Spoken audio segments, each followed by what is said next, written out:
무슨 얘기부터 시작을 해야 될까요? 알파고 얘기를 안 할 수가 없네요.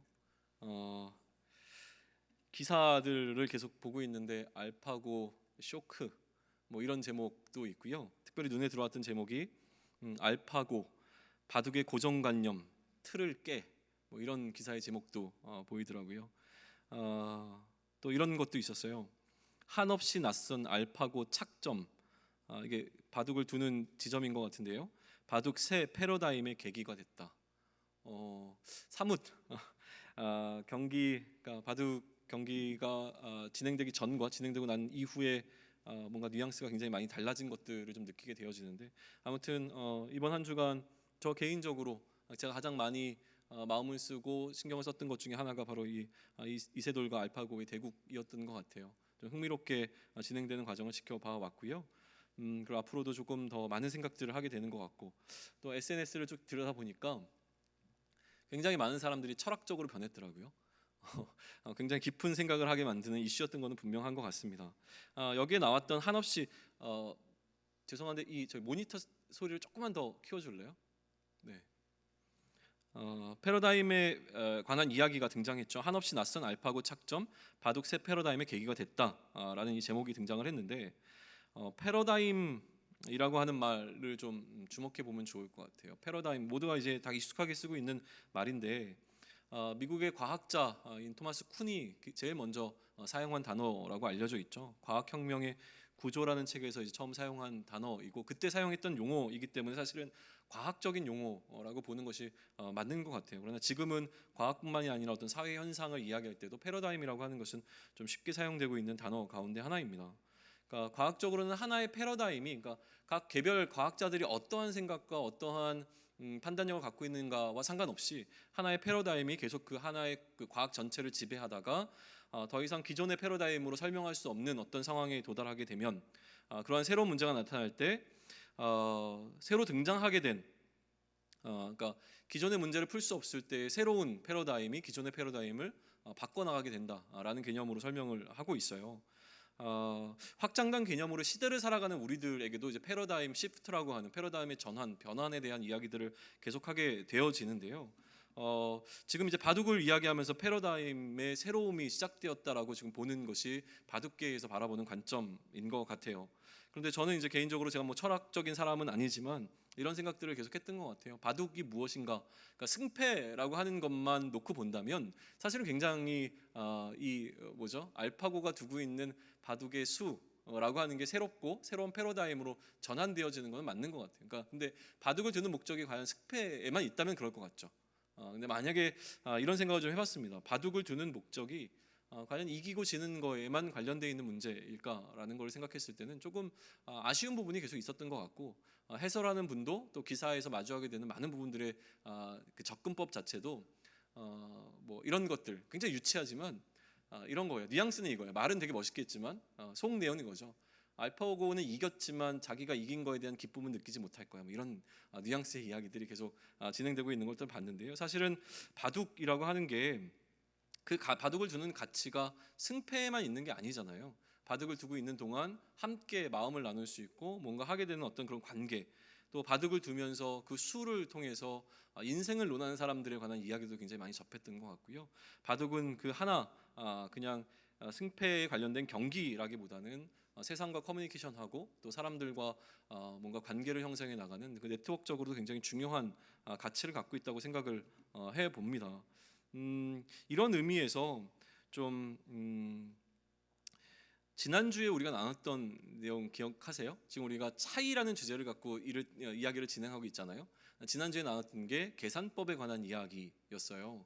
그러니까 계산법이 어떻게 되어지냐에 따라서 사실은 굉장히 경제적인 논리로 예수님께서는 예수님의 제자가 되는 것에 관한 이야기를 하셨거든요. 계산해보고 이득이 되면 따라라. 근데 나는 확실히 이렇게 모든 것을 포기하고 나를 따르는 것이 훨씬 더 이득이 된다는 거에 소위 얘기하면 나의 모든 것을 걸 수 있다, 이런 뉘앙스로 이야기를 했고, 이 계산법은 너무나 당연한 계산법이다라고 했던 거였죠. 어떻게요?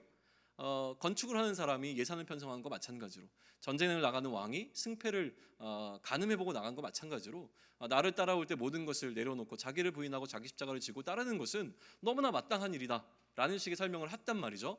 그러면 사실은 이 뉘앙스를 잘못 오해하면 이렇게도 이해할 수 있을 것 같아요. 결국 경기는 어떻게 되든지 이기기만 하면 되는 거 아니야? 그게 이득이잖아 라고 하는 경제 논리로 접근하는 걸로 끝날 수 있는데, 성경은 그렇게만 바라보지 않는다는 거죠. 여기에 덧붙여서 뭘 더딥히고 있냐면 가치의 문제를 두고 있습니다. 그렇게 하는 것이 훨씬 더 가치 있다라고 하는 것을 이야기해요. 우리 남자 형제들 가운데서 군대를 갔다 온 사람도 있고 이제 갈 사람도 있고 간 친구도 있는데, 군대라는 문제 어떻게 바라봅니까? 어떤 사람들은 군대를 가는 게 가치 없다고 평가할 수도 있어요. 경제적인 논리로 가장 인생에서 아름다운 시기를 보내고 있는 청년의 때에 군대에 가서 2년 넘게, 2년 요즘은 어떻게 되죠? 2년 정도죠. 하여튼 그 시간을 보낸 것이 굉장히 안 좋게 생각하는 사람도 있지만, 사실 저는 군대에서 배운 게 굉장히 많아요. 그래서 군대가 저에게 있어서는 굉장히 좋은, 반드시 경험했어야 될 어떤 시기였던 것이죠. 사회에서 경험할 수 없었던 많은 것들을 경험했고, 사회에서 경험하게 될 많은 것들을 미리 경험해 볼 수 있었고, 또 지금도 계속 사회에서 제가 마주하게 되는 많은 상황들 가운데 군대에서의 경험이 저에게 굉장히 유익으로 다가오는 것들을 느낍니다. 이런 부분들이 있어서 어떻게 가치를 둘 것인가는 좀 차이가 있는 것이죠. 가치관이라고 하는 문제는요, 사실은 경제적인 논리로 계산기를 두드리는 것만으로는 나올 수 없는 어떠한 굉장히 깊이가 있는 무엇이 있습니다. 가치 문제는 그런 것 같아요. 생명은 늘 중요하게 여겨지잖아요. 생명을 우선순위에 놓는다. 다시 얘기하면 건강이라고 하는 이야기로 보통 얘기하는데, 건강이 최고야 이런 얘기 하잖아요. 건강 잃으면 뭐해? 그렇게 해서 건강을 잃으면 뭐, 이런 얘기가 계속 하게 되어지는데, 그럼에도 불구하고 돈을 위해서 생명을 거는 사람들이 있는 것을 우리는 알고 있어요. 왜냐하면 그 돈에 가치를 두고 있기 때문에 그렇죠. 혹은 또 어떤 게 있습니까? 명예를 위해서 생명을 거는 사람들도 있습니다. 혹은 사랑을 위해서 생명을 거는 사람들도 있죠. 그리고 우리가 잘 알듯이 그리스도를 위해서 그의 생명을 거는 사람들도 있는 것을 우리는 잘 알고 있을 겁니다. 그런데 오늘 우리가 같이 이야기하고자 하는 것은 가치관의 차이지만, 엄밀하게 얘기하면 가치관의 변화입니다. 가치관에 이미 차이가 있다는 것은 우리가 다 알고 있는 거죠. 가치라고 하는 것은 계산법과 상관없이, 계산에서 답이 나오는 것은 이것이 훨씬 더 이득이 되는 건 분명한데도 불구하고 이득이 되는 것을 쫓지 않을 수도 있는 이 한 차원 더 높은 차원이 뭐냐면 가치의 문제이거든요. 그러면 가치에는 차이가 있어요. 우리가 바라보는 가치관에는 차이가 있을 수밖에 없는 것을 인정하고 나아갔을 때, 내 가치가 하나에만 고정되어 있느냐 아니면 변화되느냐의 문제이고요. 오늘 본문이 이야기하는 우리에게 향한 도전은 무엇이냐면, 우리의 가치를 변화시켜야 된다라는 것에 관한 도전이죠. 그러면 어떻게 변화시킬 수 있을 것인가에 관한 논의들을 오늘 좀 해나가면 좋을 것 같은데요.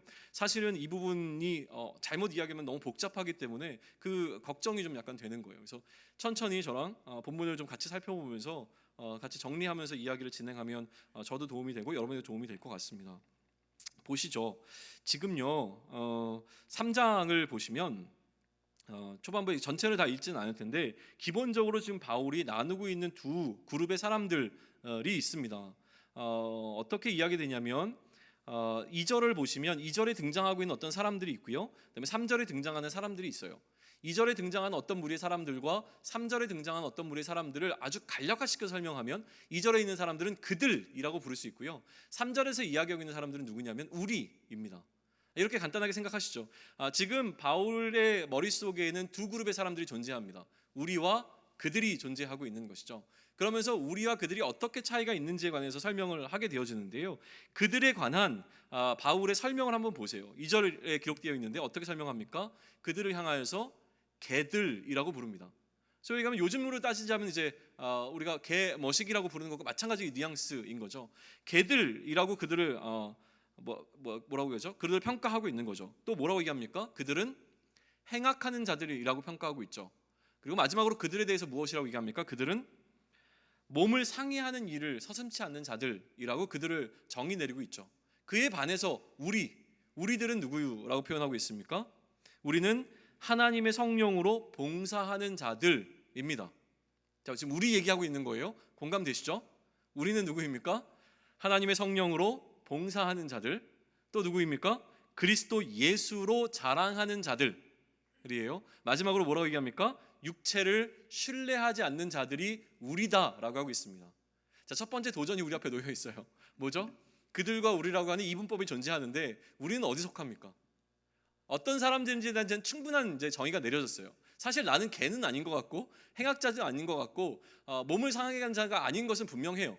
그 정도까지 저는 아닌 것 같아요. 그런데 이 이야기를 들으면 약간 흔들리는 거죠. 내가 과연 하나님의 성령으로 봉사하고 있는가? 그리스도 예수로만 자랑하고 있는가? 아니면 또 뭐죠? 육체를 정말 신뢰하지 않고 있는가라는 생각을 하게 되면 약간 아닌 것 같은데 라는 생각이 들면서 불안하기 시작합니다.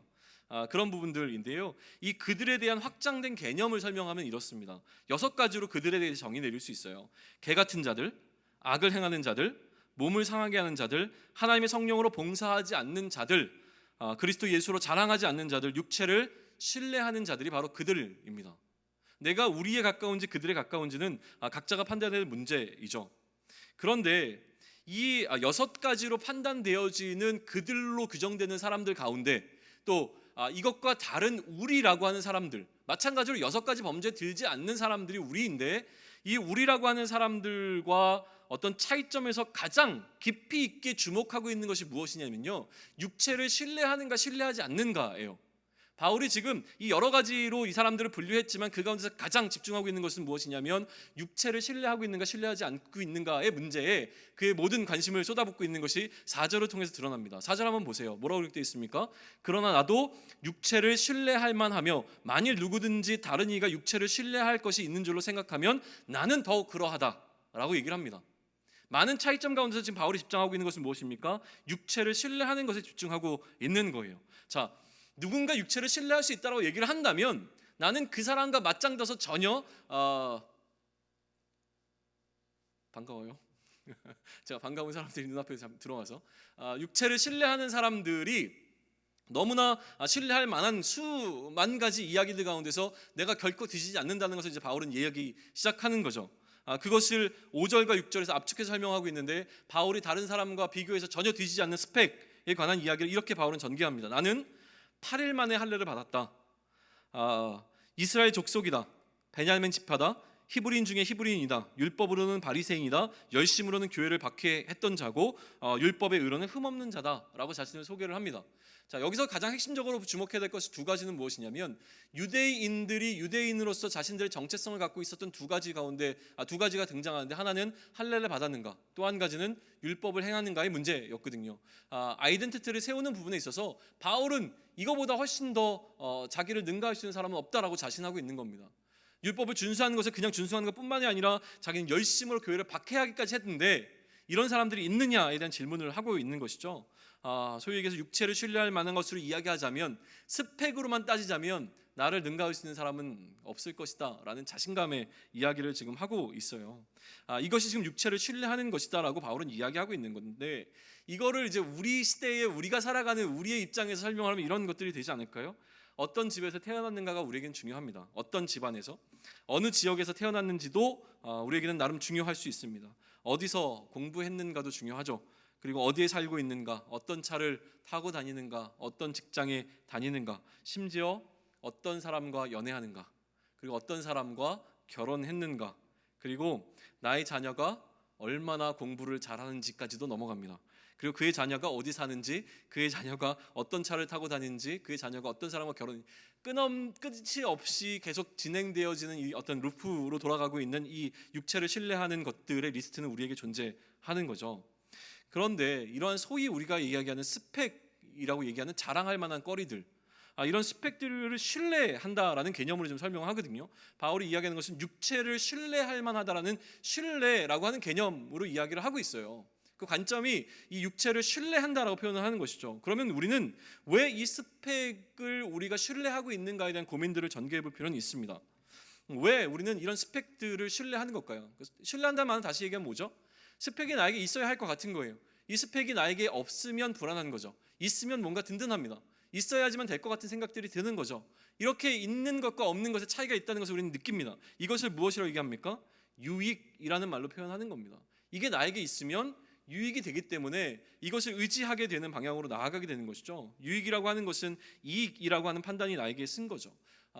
계산법을 넘어서는 가치관의 문제로 본다면 가치가 있다고 여겨지는 겁니다. 바울은 자신이 경험한 이 가치에 관해서 이야기를 했어요. 그리고 난 다음에 뭘 그다음 이야기를 풀어나가냐면 그 가치가 내가 굉장히 가치 있게 여겼던 어떤 것들이 인식의 변화를 가져온 게 있었다라는 것을 설명을 해내요. 그 변화가 된 것을 7절에 설명하는데요. 7절 보시죠.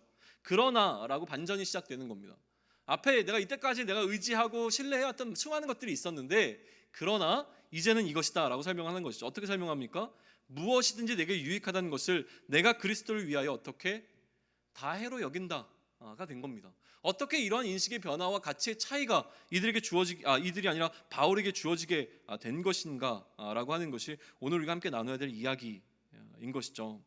같은 것을 누구는 유익하다고 말하고 같은 것을 누구는 해롭다라고 말하게 되는 어떤 시점이 오게 되어집니다. 한 걸음 더 나가서 바울의 가치 인식의 변화에 대해서 조금 더 우리가 주목해 볼 것이 있는데 그것은 8절이에요. 자, 8절을 우리 한 목소리로 같이 한번 읽을까요?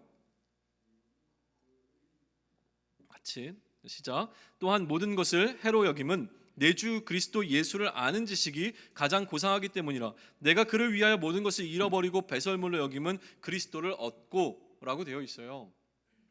자, 7절과 8절에 어마어마한 차이가 있습니다. 조금씩 뭐라 그러죠?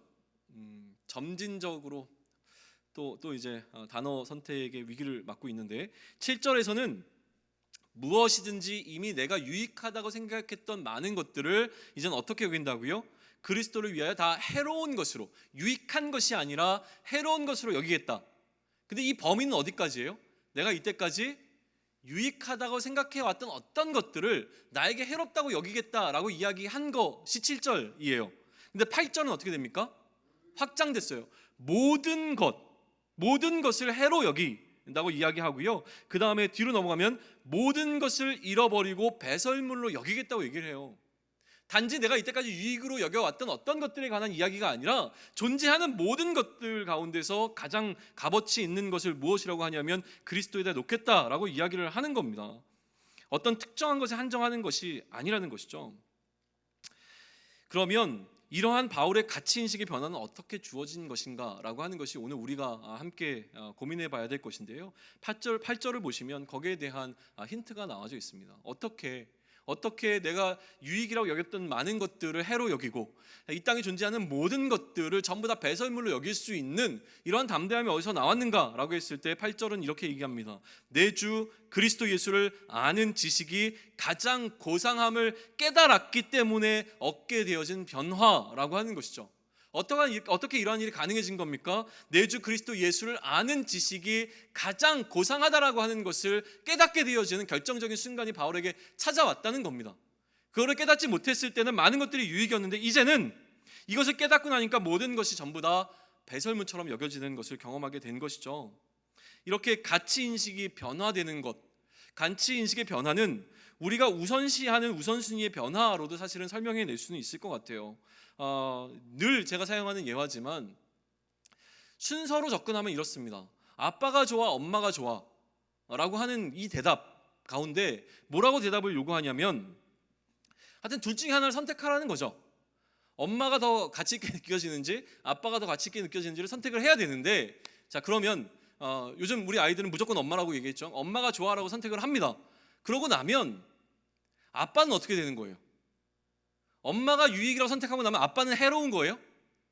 그런 개념이 아니잖아요.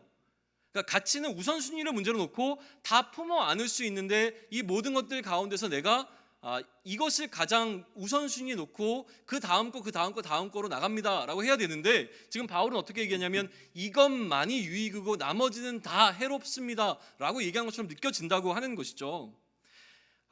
우리는 대부분 해롭기 때문에 포기하는 것이 아니라 상황적으로 이게 훨씬 더 유익이 되기 때문에 선택하는 방향으로 살아갑니다. 그런데 지금 바울은 무엇이 얘기하냐면 오히려 이 하위에 놓여져 있는 것이 상위에 놓여져 있는 순서상 상위에 놓여 있는 어떤 것에 해로움이 되어지니까 아예 하위에 있는 모든 것들은 다 버려라 라는 논리로 지금 풀어가고 있는 것들을 여러분들이 발견할 수 있으면 좋을 것 같아요. 바울은 더 강력하게 그의 논리를 전개하는 거예요. 그런데 이처럼 해롭다라는 것을 이해하는 것뿐만이 아니라 그 다음에 바울이 밀고 나가는 그의 주장은 무엇이냐면 그렇기 때문에 어떻게 한다고요? 버려야 한다는 거예요. 버리지 않으면 얻을 수 없음에 관한 이야기를 얘기합니다. 모든 것을 잃어버리고 배설물로 여겨야만 무엇을 얻을 수 있습니까? 그리스도를 얻을 수 있다라고 지금 바울은 이야기한다고 한 거예요. 그런데 이렇게 모든 것을 다 잃어버리고 그리스도를 얻는 것이 가능해진 것은 예수 그리스도를 아는 지식의 고상함을 깨달았기 때문이라고 설명하는 것까지가 지금 우리가 살펴본 본문의 내용입니다. 여기까지는 가능해요. 그런데 이것을 이해 못해서 우리가 지금 현재 이런 모습으로 살아가고 있는 건 아니잖아요. 예수 그리스도가 중요하다는 것 알고 있고 예수를 그리스도로 고백하는 자들이 우리입니다. 청년 그리스도인들은 내가 예수를 그리스도로 고백했기 때문에 그리스도인이 된 자들이잖아요. 그리스도를 나의 주인으로 모시겠다고 고백한 우리들이잖아요. 그런데 우리에게 모든 것들이 배설물처럼 여겨지냐는 말이에요. 안 되잖아요. 아직도 중요한 게 너무 많은데요. 어떻게 모든 것들을 그리스도보다 훨씬 더 높은 자리에 올려놓으려고 하는 우리의 욕망을 누를 수 있을까에 관한 이야기입니다. 9절로 한번 넘어가실까요? 우리 9절 같이 한번 읽을까요? 시작. 그 안에서 발견되려 함이니 내가 가진 의는 율법에서 난 것이 아니요 오직 그리스도를 믿음으로 말미암은 것이니 곧 믿음으로 하나님께로부터 난 의라. 자, 지금 바울의 논리는요, 그리스도 예수를 얻는 게 너무나 중요하다라고 설명하는 거예요. 그리스도를 얻은 것이 가장 중요하다는 거예요. 그리스도를 얻기 위해서 어떻게 해야 되냐면 나머지를 다 포기하고서 그리스도를 얻는 것이 가장 중요하다. 그것만이 중요하다고 얘기하는 거예요. 이거를 놓치면 안 됩니다. 바울의 주장은 뭡니까? 그리스도를 얻는 것만이 중요한 거예요. 다른 것은 하나도 중요하지 않다라고 지금 이야기합니다. 그리스도를 얻는 것만이 중요해요. 그러면 그리스도를 얻는 게 왜 이렇게 중요해요? 안 얻으면 안 돼요? 그리스도를 안 얻으면 어떤 일이 발생하는데요?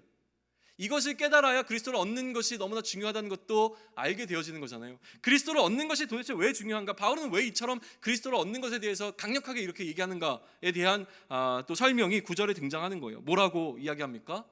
그 안에서 발견되기 위해서예요. 그리스도를 얻는 게 너무나 중요한 것은 무엇이냐면 그리스도 안에서 우리가 발견되어야 되기 때문에 그리스도를 얻어야 하는 겁니다. 그러면 자, 여기까지 잘 따라오시죠? 그리스도를 얻어야 그리스도 안에서 우리가 발견되어지는데 왜 그리스도 안에서 발견되어지는 게 우리에게 그렇게 중요한가? 이건 어떻게 설명할 거예요?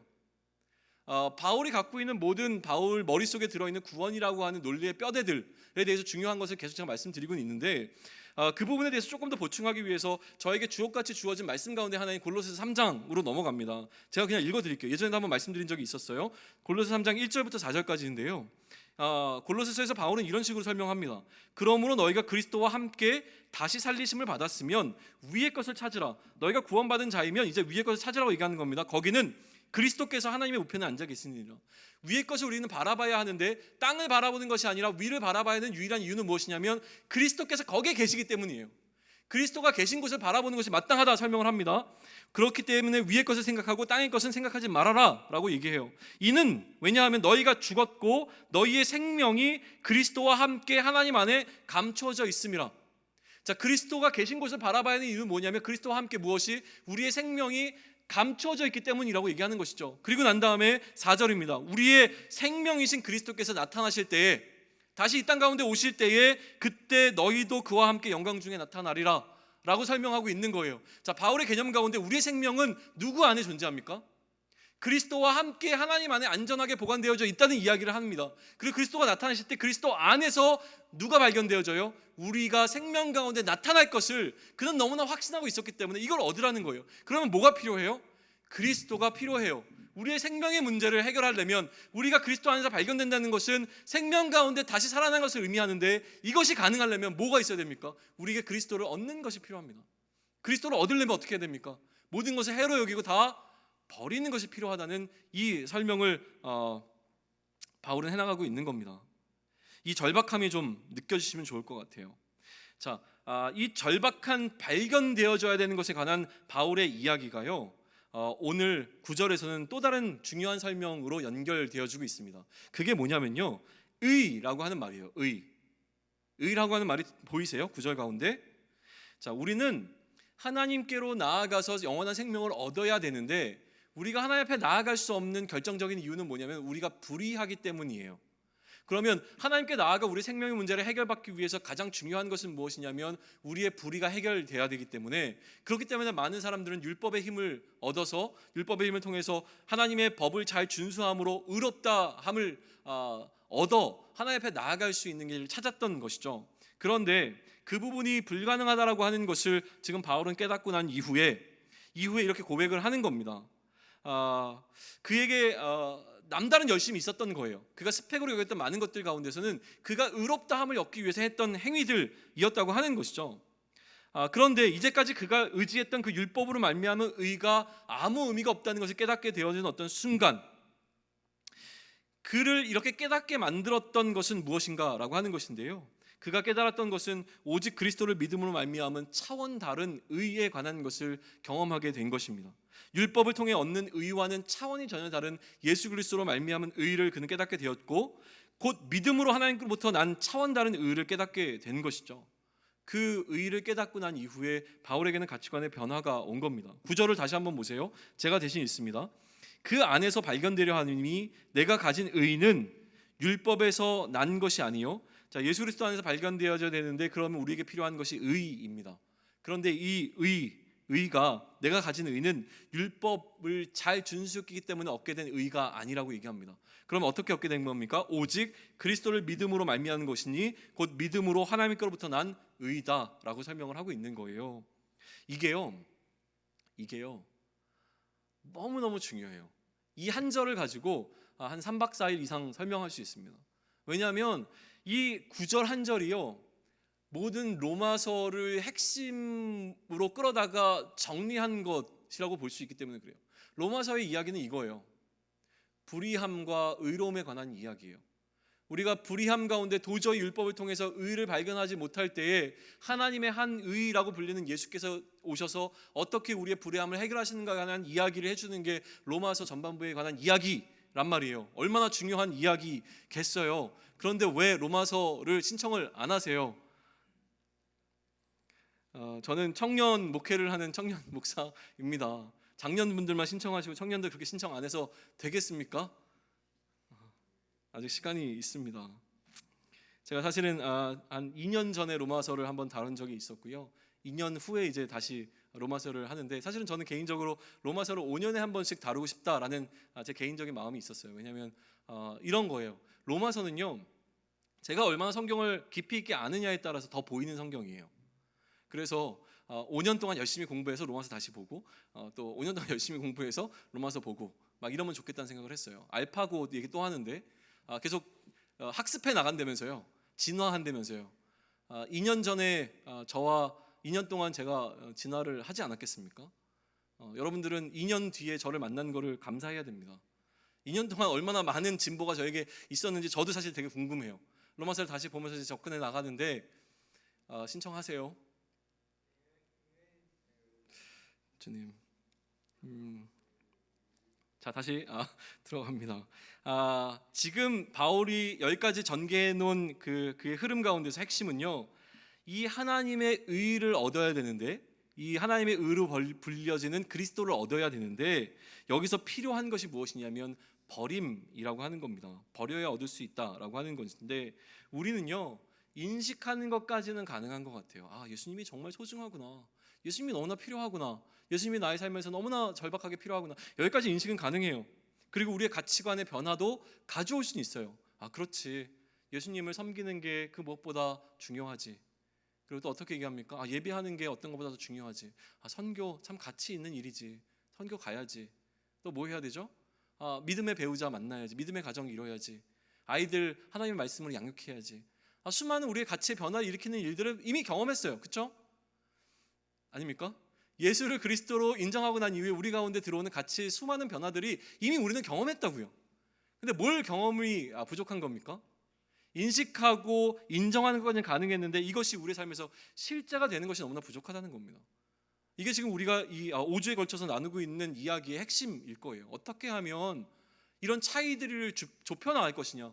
분명히 하나님과 우리 가운데는 생각의 차이와 가치의 차이와 수많은 차이들이 존재하는데, 이 차이를 어떻게 줄여갈 것인가에 관한 이야기를 하고 있는 건데, 차이를 줄이려면 가장 중요한 것은 이것이 실제가 되는 것을 경험해야 된다라고 하는 겁니다. 이 과정은요, 끊임없이 계속해 나가야 되는 과정인 거예요. 이 거리를 좁혀가게 되는 것, 그러니까 실자가 될 수 있도록 정말 우리가 버림을 통해서 그리스도를 얻어나가는 것을 바울은 어떻게 설명하냐면 한 번에 딱 된다라고 보는 게 아니라요. 어떻게 되는 것이라고요? 계속 해 나가야 되는 다름질에 비유하고 있다는 거예요. 그게 오늘 빌립보서에서 전개하는 바울의 논리의 또 다른 흐름입니다. 어떻게 설명하냐면 10절부터 보세요. 내가 10절 11절 죄송해요. 건너뛰고 12절부터 보시죠. 내가 이미 얻었다 함도 아니요. 뭘 얻어요? 그리스도를 얻어 나가는 과정인데 그리스도를 얻었다 함도 아니요 온전히 이뤘다 함도 아니라 오직 내가 그리스도 예수께 잡힌 바 된 그것을 잡으려고 달려가노라. 다름질로 설명하는 거예요. 달려가고 있어요. 형제들아, 나는 아직 내가 잡은 줄로 여기지 아니하고 오직 한 일, 즉 뒤에 있는 것을 잊어버리고 앞에 있는 것을 잡으려고 표대를 향하여 그리스도 예수 안에서 하나님이 위에서 부르신 그 부름의 상을 위하여 달려갑니다 라고 설명을 하는 겁니다. 오늘도 우리는 달려가야 됩니다. 지금까지 잘해왔으니까 이제는 됐지가 아니라 그거 잊어버리고 또 달려가자는 거죠. 그리스도를 얻는 그때까지 우리는 그 표대를 향하여 달려가야 됩니다. 그리스도 안에 우리가 감춰져 있는 그 어떤 것을 우리가 발견하기까지 달려가야 되는 것을 이룹니다. 그러므로 15절인데요. 누구든지 우리 온전히 이룬 자들은 이렇게 생각할지니 만일 어떤 일에 너희가 달리 생각하면 하나님이 이것도 너희에게 나타내시리라. 오직 우리가 어디까지 이르렀든지 그대로 행할 것이라. 자, 그러면 여기서 차이가 발생하는 것을 느끼셔야 돼요. 어떤 차이가 발생합니까? 오직 너희가 어디까지 이르렀든지. 우리는요 그 여정 가운데서요 각자 위치한 위치가 달라요. 이해되세요? 다름질을 하고 표대를 향하여 나아가는 건 똑같습니다. 근데 다름질하고 있는 것의 거리가 위치가 다를 수 있어요. 어디까지 가 있든지 거기서 또다시 우리는 최선을 다해야 되는데 여기서 어떤 차이가 오는 겁니까? 믿음의 차이가 오는 겁니다. 우리 공동체에는요 믿음 없음에 대한 선포는 저는 옳지 않다고 봅니다. 무슨 얘기입니까? 이미 나와서 함께 공동체를 이루고 예배드리는 우리는 믿음의 사람들입니다. 어떤 형제를 향하여서 어떤 자매를 향해서 쟤는 믿음이 없어, 아직 믿음이 없어서요, 이런 얘기에 굉장히 신중하셔야 돼요. 이해되십니까? 모두가 다 믿음의 사람들인데 믿음에 서 있는 그 선이 그 위치가 다른 거예요. 그러면 다음 주 설교의 제목은 뭐겠습니까? 믿음의 차이. 탁월하지 않아요? 지금 벌써 여러 가지 광고를 여러분에게 드리고 있는 거예요. 다음 주 그 로마서 반드시 광고의 효과가 있으면 좋겠습니다. 그런데 이렇게 해나가는 것 가운데서 경주를 하는데 그 다음에 17절 한번 넘어가세요. 17절 보시죠. 바울이 여기서 중요하게 얘기하는 게 하나 등장합니다. 뭐라고 등장합니까? 형제들아 너희는 함께 나를 어떻게 해요? 본받으라. 자, 이 다름질을 해서 나가고 있는 가정 가운데서 우리가 해야 될 것이 있습니다. 그것은 무엇이냐면 우리보다 앞서 있는 사람들을 본받는 것이 필요합니다. 분명히 그 다름질을 치는 가운데 앞서 있는 사람들이 존재해요. 그 사람들을 본받아야 하는 것이죠. 그 가운데서 바울은 자신 있게 이야기를 합니다. 나를 본받아라. 와, 우리나라 정서에서는 얼마나 이게 교만한 거예요. 여러분한테 얘기합니다. 저를 좀 본받으십시오. 뭐라고 얘기하실래요? 얘기하지 마요. 얘기하지 마요. 그냥 그 웃음에서 모든 게 다 나왔어요. 어떻게 피식 웃을 수가 있죠?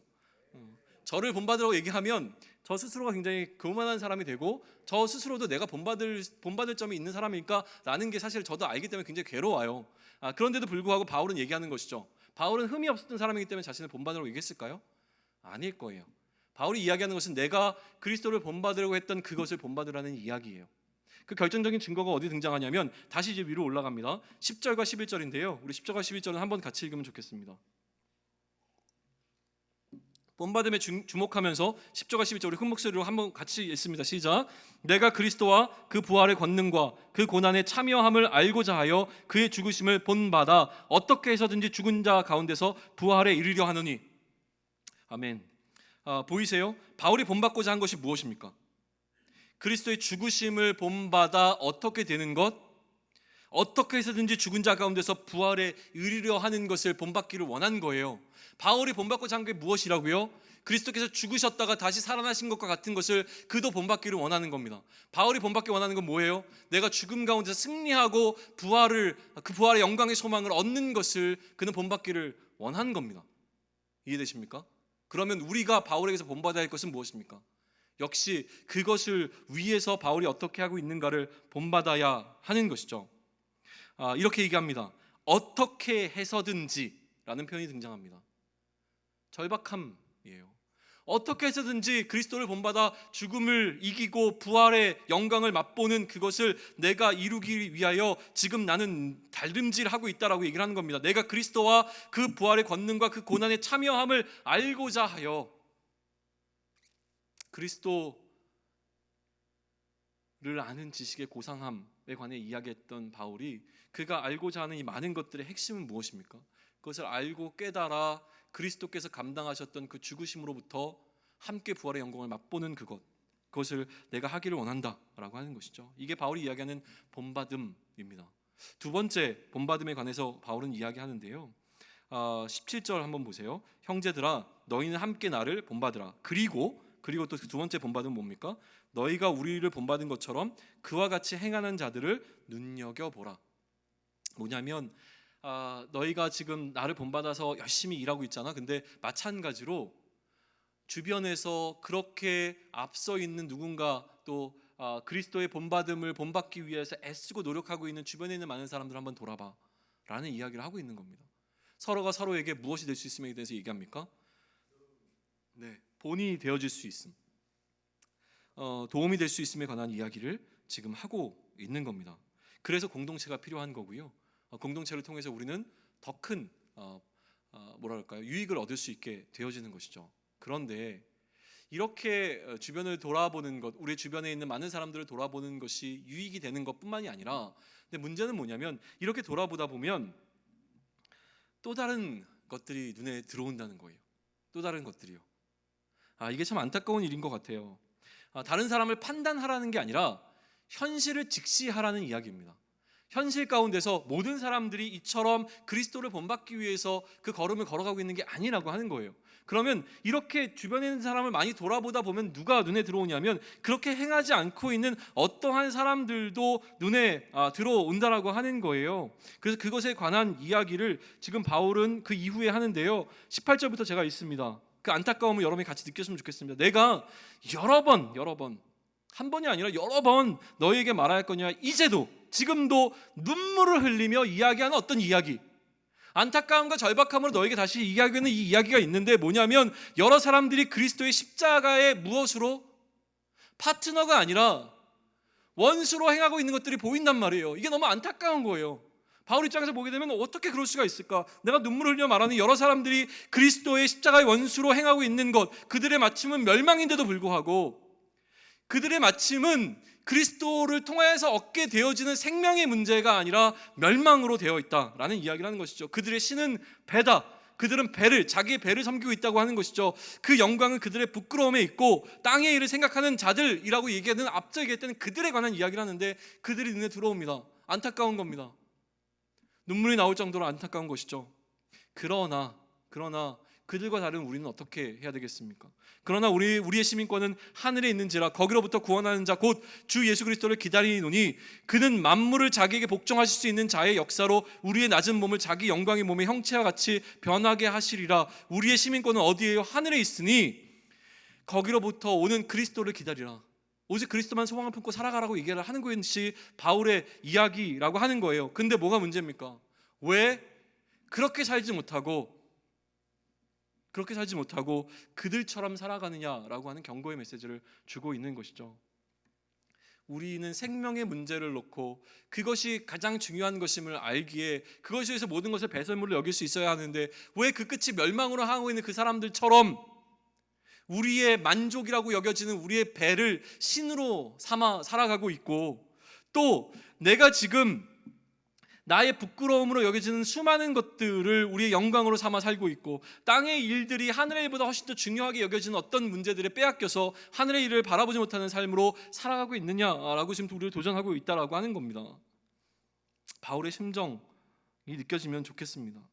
바울은요, 아까 11절에서도 어떻게 해서든지라고 하는 그 말 가운데 느껴지는 그 바울의 느낌, 마음, 어떻게 해서든지 죽은 자 가운데서 부활에 이르려 한다라는 절박함, 생명의 문제를 향한 그의 절박함이 느껴지고 또 안타까움이 이렇게 느껴진다면 우리는 한번 돌아봐야 합니다. 우리에게 이 안타까움과 절박함이 있는가? 우리에게 이 긍휼이라고 하는 마음도 있는가? 좀 생각해 볼 필요가 있습니다. 생명에 대한 절박함이 우리에게는 얼마나 있습니까? 말씀이 실제가 되어지지 않는 이유는 단 한 가지입니다. 우리가 다른 것에 가치를 더 두고 있기 때문에 그렇죠. 정말로 이 생명의 문제가 해결되어지지 않았다고 한다면 바울은 이야기하는 것이죠. 이것도 가능하고 저것도 가능한 것이 아니라 그리스도를 위하여 모든 것들을 내가 해로 여길 수 있겠는가를 묻고 있는데, 이 부분이 해결되지 않았다면 이 절박한 가운데서 우리는 씨름해야 되는걸 이야기합니다. 그러나 결코 쉽지 않다는 것을 바울도 압니다. 그래서 얘기하는 겁니다. 다름질이라고 얘기하는 겁니다. 달려가야죠. 끝까지 숨이 턱까지 올라오는 그 순간까지 우리는 이 상황을 놓고 달려가야 하는 겁니다. 뭐라고 얘기합니까? 저는 이것을 야곱의 씨름이라고 잘 표현하는데요, 뼈가 몇 개 부러져도 나의 생명의 문제를 살릴 수 있다면 씨름해야 하는 겁니다. 내 눈을 뽑아버리고, 범죄하는 내 눈을 뽑아버리고서라도, 범죄하는 나의 손을 잘라버리고서라도 내가 생명을 얻을 수 있다면 그 씨름을 해나가야 된다라고 강력하게 얘기하고 있는 게 성경이 우리에게 주는 도전이라고 하는 겁니다. 바울에게는요 확신이 있었습니다. 그들은 그렇게 가면 멸망으로 향한다라고 하는 확신이 있었고요. 그리고 우리들은요 21절 다시 한번 보세요. 그는 만물을 자기에게 복종하실 수 있는 자의 역사로, 그 능력으로 우리에게 역사하시는데, 우리의 어떤 것을, 우리의 낮은 몸을, 우리의 불의하기 때문에 이룰 수 없는 우리의 몸을 어떻게 자기 영광의 몸의 형체와 같이 변하게 하실 것이다. 뭘 얘기해요?